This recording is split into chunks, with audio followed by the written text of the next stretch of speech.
your four-wheel drive right now. Yeah, I don't know where he's going. We didn't plan any of this. I'm not actually sure where he's heading. So today we're going to show you a bunch of different ways to stop your car from being stolen. From GPS trackers. Unless I can get to somewhere that has zero reception, that's the only hope. I'm still tracking him. He's going down a road. Yeah, there's no way he's going to find me down here. He's trying to hide. To kill switches. Gets him every time. And even stopping the car once it's been stolen. Oh no, she's cutting out. She's cutting out. I'm gone. She's gone. It's conked. G'day guys, welcome back to Aussie Arovos. Now, I'm sure at some point all of you have thought about how devastated you'd be if your 4x4 got stolen. So today we're going to be going through a number of ways that you can protect your four-wheel drive from thieves, from simple habits to scare away crooks to advanced technological devices that will make sure that you never lose your pride and joy. Now, one thing to remember when stopping thieves isn't so much to entirely prevent them from getting inside or actually getting away with the vehicle, but it's just making it as difficult or as annoying as possible to try and ward them off. Now, a little hack that works for most four-wheel drives is to leave your transfer case in the neutral position. This means that if they do manage to start the car and put it in gear, it won't actually move unless they realise the car is in neutral.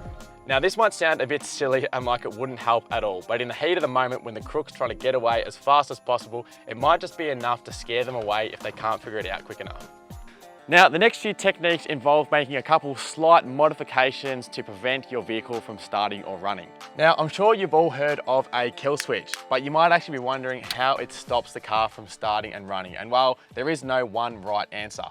Depending on the age and type of your vehicle, there are a number of different ways to effectively kill your vehicle's operation. This could be via the ignition, the computer, or in a basic four-wheel drive like mine and Paddy's, the fuel system. In the older diesels like the old TD42 here, a great way to stop them from running is to cut fuel to the fuel pump via the fuel stop solenoid. By inserting a hidden kill switch into the fuel stop solenoid wiring, fuel will be unable to travel into the injector pump and thus the engine won't start. Now, when it comes to hiding your kill switch, there are a number of great spots, such as in the glove box or the center console or up under the dash. Now, obviously, I'm not going to tell you where I've hidden mine, but for demonstration's sake, I've gone with the hidden in plain sight method and just put the kill switch alongside my other switches on the dash. And now by turning this off, the car should just crank over and shouldn't actually start. So let's test it out. Now, I've got the kill switch turned on because I'm expecting someone's going to come and steal the patrol in just a second. So let's see what happens.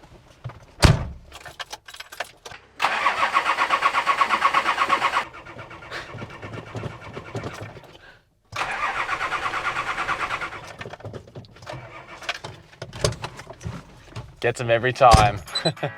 Now, a similar concept but much more basic is to use a physical fuel valve that can be inserted into the fuel line to prevent the engine from running. Here I'm putting a one-way valve into the feed line for the injector pump, and whilst this will still let the car start and run briefly, it won't get far before the car shuts off. Now, later in the video, we're actually going to test and see how far the thief can make it before the car conks out, so stick around for that. Now, there are a whole bunch of other methods you can use to stop your car from starting and running, from immobilizers to pulling out fuses, and I'm sure you guys will all have a bunch of ideas for the comment section below. But what happens if those techniques do fail and the thief gets away with your 4x4? Well, the next step is to try and find it. Now, luckily for us in the 21st century, there are a number of ways that you can remotely track your car. One of which has only actually appeared in the last couple of years, and that's these little devices here. So this is an Apple AirTag or a tile, and they're designed for tracking your belongings such as your keys, your luggage, or even your pets. They work by pinging their location off of other nearby mobile phones, and as you can imagine with how common mobile phones are these days, it means that they actually work pretty well. Now, these things are pretty cheap, ranging from about $30 to $50, and by simply using an app on your phone, you can get a fairly frequent and accurate location ping from the device to your phone so you can track your four-wheel drive. Now, as is evident by the size of these things, they're actually really cool because they're easy to hide and they're very hard to find. So you could stick it in your glove box or up under the seat or somewhere underneath the car, and it's very unlikely that someone's going to find these things. Now, the one downfall to these devices is that for safety reasons, it will actually alert someone when they are being tracked, and they can choose to make them make a noise so they can find them and remove them. So it is one thing to consider when using these. Now, the next level above these is a dedicated GPS vehicle tracker. So here we have the LiveTrack Stealth GPS tracker from Ultimate 9, and this is actually a hardwired unit with inbuilt GPS and cellular data, and it allows it to ping a location every 30 seconds. So we're going to install it in the car and then we'll show you how it works. Now, when it comes to wiring in the tracker, it's honestly about as easy as it gets. Now, the loom already has a fuse in it, and it's literally just a positive and negative, and they're tiny wires, they almost draw nothing. So you can put it onto your cranking battery or your secondary battery, and in the event that the thief does come and disconnect the batteries to your car, the tracker actually has an inbuilt lithium battery inside it that'll continue to send location regardless of whether it's got a battery hooked up. Now, I'm not going to show you guys where I'm going to be hiding this, but it's definitely a good idea to put it in a hidden spot because you don't want anyone finding it. Now, in order to use this thing, you will need to put a SIM card inside it, but it's actually a lot easier than it sounds. You can pretty much walk into any Servo or your Coles or your Woolies and pick up one of these $2 starter SIMs, and then if you put $70 of credit in there, it'll actually give it enough cellular data to run for a year. Now, there are cheaper options to go with, but for where we live and the places we go, Telstra offers the best service, so that's who we went with. All right, so we've got the tracker installed in the car, but just quickly before we go and test it against the crooks, I'm just gonna run you down how the app and the GPS tracker actually works. So as you can see, we've got the patrol showing up as a little icon on the map, all little cool sitting there. Now, the cool thing about this app is that you can actually set geo-fence boundaries, so whether that's where you park at work or leave your car overnight, you can set time frames for which you wanna be notified when the car leaves that area.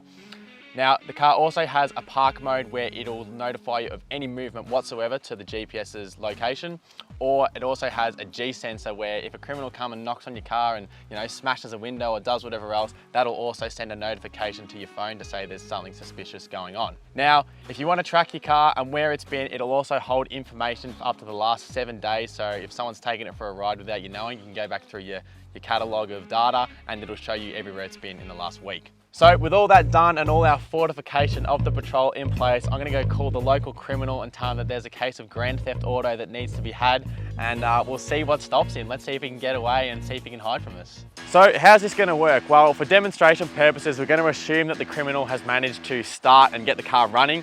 So for this, we're gonna be relying on the physical fuel valve in the back of the car, as well as all my GPS trackers and locators inside the car to stop and locate him. I'm gonna give him a 5 to 10 minute head start to sort of get away, even though I don't think he'll make it that far. And then I'll be closely behind him in the Falcon Police Interceptor to go and bust his ass. All right, so goodbye to the fuel. We now shut off. Let's see how far he makes it. Oh yeah. We're started. I've successfully hot-wired the car. Time to get out of here.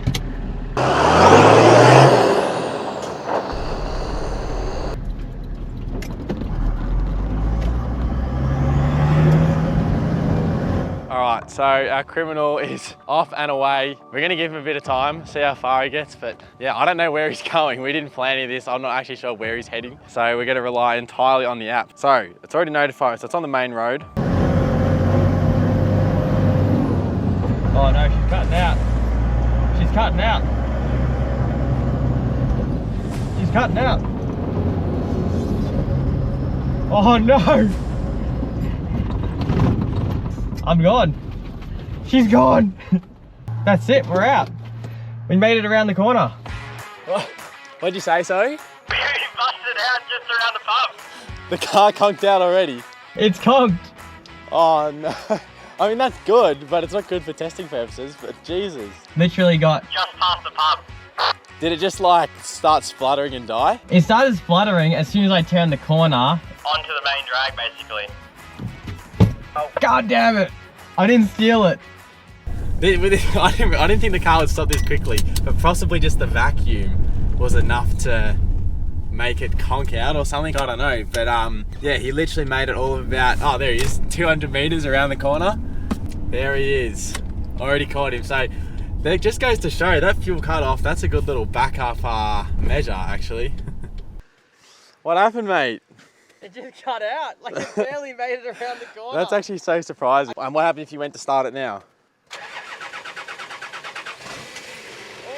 Oh, she's rough. It'll be suction against the pump.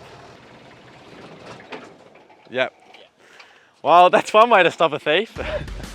Worked well. All right, let's reinstate the fuel. I think you gotta give me some fuel and let me get ahead. All right, then we'll see how far you can go. All right, let's go turn the fuel back on.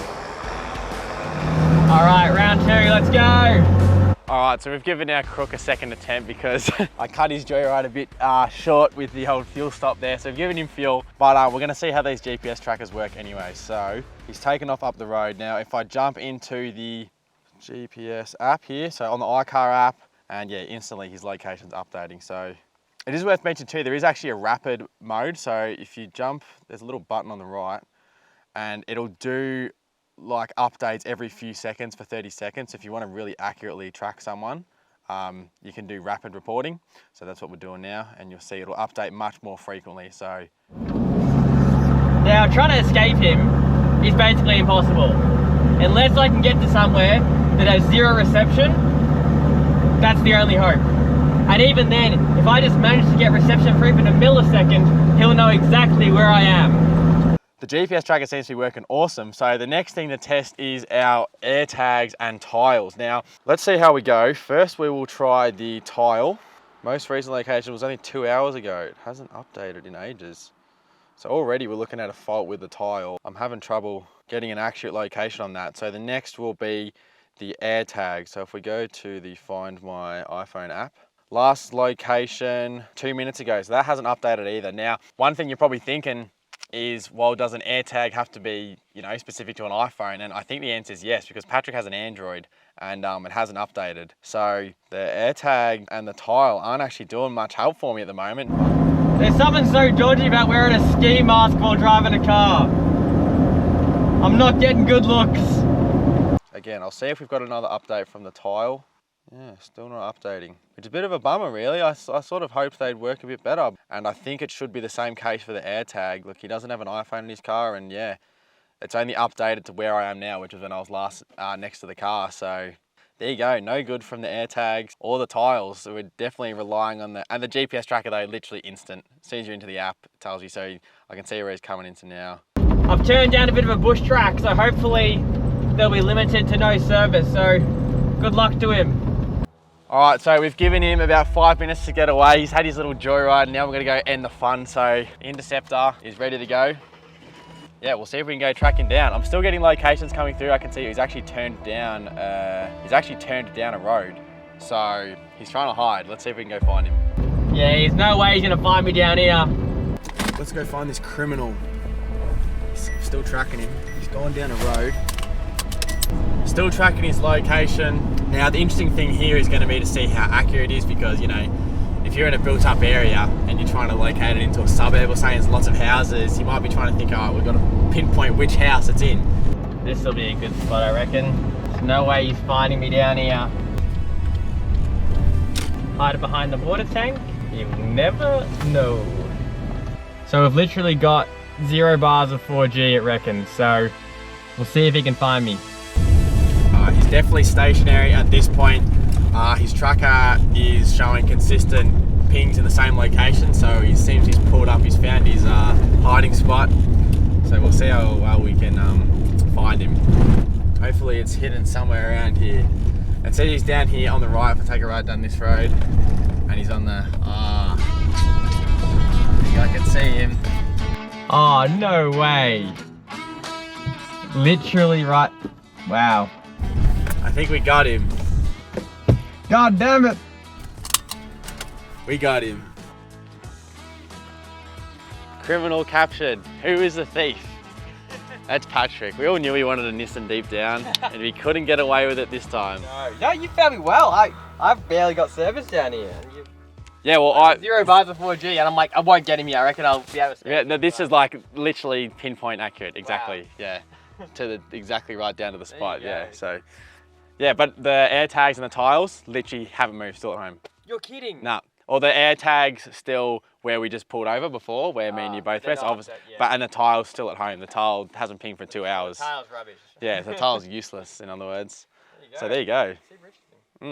So there you have it. We managed to track down the criminal. Well, in the first instance, he didn't even get very far at all. I was actually super surprised by how effective that little valve in the fuel line was. And I think in the heat of the moment, if that happened to someone trying to steal your car and they broke down 200 meters on the side of the road, I reckon they'd just run, to be honest. I don't think they'd be there trying to figure out where the fuel stopped and that sort of thing. But in terms of the car getting away and being able to track it, the air tags and tiles, yes, they do work, but they're just simply not reliable. Like, they're super easy to do if you're, that lazy, but if you really want to track your car and make sure you can find it, get a dedicated GPS tracker. The proof's in the pudding. That thing works 100% of the time. Those things are sort of, you know, hit and miss. So there you sort of have it. That's sort of a few ways you can protect your four-wheel drive from getting stolen. And if you've got other ideas yet, be sure to let us know in the comments below, because I'm sure there's heaps more that we didn't even consider. But for now, that's going to be the end of this episode. I hope you enjoyed it. I hope you learned a few things and figured out a few ways you can protect your four-wheel drive, and give it a like, and we'll see you in the next one.